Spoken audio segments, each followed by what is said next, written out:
Estamos organizando un seminario de educación ambiental para educadores, para los maestros de todas las escuelas primarias de aquí en este municipio Santa Cruz del Quiché. El objetivo de este seminario es aprender dos metodologías. Primero, ofrecer experiencias para que los alumnos tengan interés e impresión en los temas.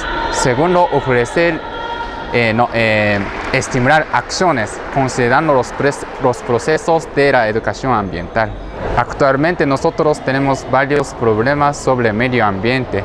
Para evitar y para resolver estos problemas siempre necesitamos realizar dos cosas. Primero, hacer sistemas.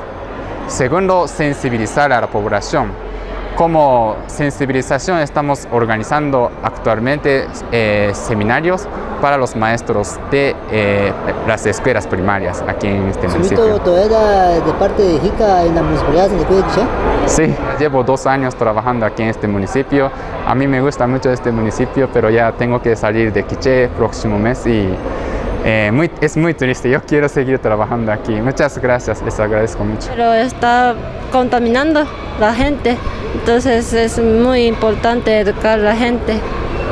Es muy importante también poder clasificar los desechos. Ajá, también. Aquí es el problema muy grande.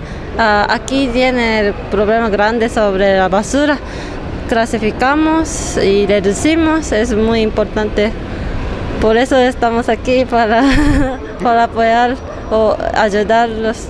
Es importante nosotros como docentes para hacerle conciencia no solamente a los alumnos que están en los diferentes establecimientos, sino que es un mensaje que va a la población en general. La verdad que sí, nuestro mundo nos está exigiendo, lo estamos dañando a través de nosotros los humanos, de que no podemos clasificar la basura específicamente. El tema principal hoy fue la identificación del tipo de basuras. También cómo podemos nosotros mantener el medio ambiente limpio, y también nosotros nos enfocamos en este día es sobre el mantenimiento y el uso adecuado del agua. Algo positivo, que tenemos que apreciar el agua, y lo que respecta a la basura, depositarlo en su lugar. Es algo que hemos aprendido en esta mañana.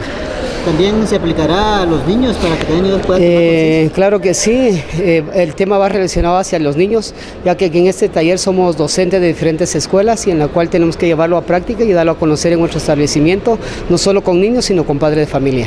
Como docente, ¿cuál sería su mensaje para la población para que también contribuyamos? Que seamos conscientes, ¿verdad?, de apreciar el agua y concientizar a la gente de no tirar basura en las calles.